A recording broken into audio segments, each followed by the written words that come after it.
Assalomu alaykum do'stlar. Jamshidbek Normatov qiziqchi akamizni hamma tanisa kerak. Ularni ota haqidagi bir gaplarni eshitib qoldim va juda ta'sirlandim. Sizlarga ham ilindim. Bir eshitib ko'ringlar-da. Instagramlarda ko'rib qolyapman, dadamga degan yozuvni ko'ryapman aka. Dadajonimga degan yozuvni ko'ryapman. Mayli. Lekin men boshqa narsaga yoyib qo'yyapman shu narsani. Menga hal qilib beringlar. Dadamga deb biz o'sha dadani tilini qismayapmizmikin Nobodoga? Dada umringizda minmagan mashinani o'g'lingiz badarga qilyapti. Dada sizga hech qachon qoyil qolmaydi. Chunki siz uni pusht kamaridan bo'lgansiz. O'g'lim, yaxshi ham sen bor ekansan. Sen bo'lgan uchun men bunaqa yuribman demaydi, chunki u sizning dadangiz. Uni hadib tilini qisavermang. Hadib uni ayingiz oldida xijolat qilavermang.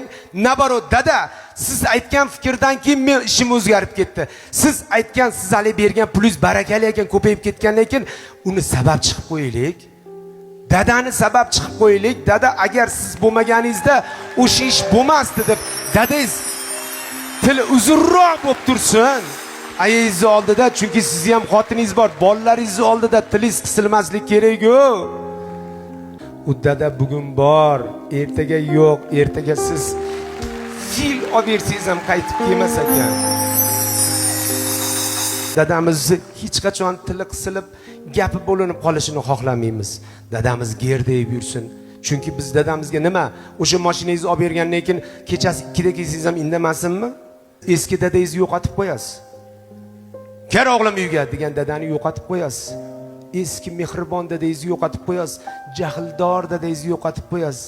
Chunki qo'y endi ishlayapti deydi. Qayerda ishlayapsiz o'zi? Nimani qoyillatib qo'yyapsiz o'zi? Siz sababchisiz xolos. Allohning lashkarisiz xolos. Sizga Xudo beryapti, buyruq bor, shunga berib qo'ygin deyapti. Siz sababchi bo'lib olib kelib beryapsiz xolos. Uni siz yaratganingiz yo'q. Uni siz borib zavodda qiynalib olib kelganingiz yo'q. Dadangizni xijolat qilib qo'yavermang hadib. Agar olib bergan taqdirda ham dada boru yo'llari qilaman siz. Instagramda portlatib dadamga deb butun qaynota qaynonalarning oldida, hammani oldida dadam umrida mashina minmagan odamga dadaga qo'ysangizchi, charchamadingizmi mashqliqdan? Mana shunaqa xijolat qilishlardan charchamadingmi? Dadajonimizni endi bir marta keladi dada. Dada sizdan 30 yosh katta, 25, 20 yosh. Dadani bir achishga qilib olmang.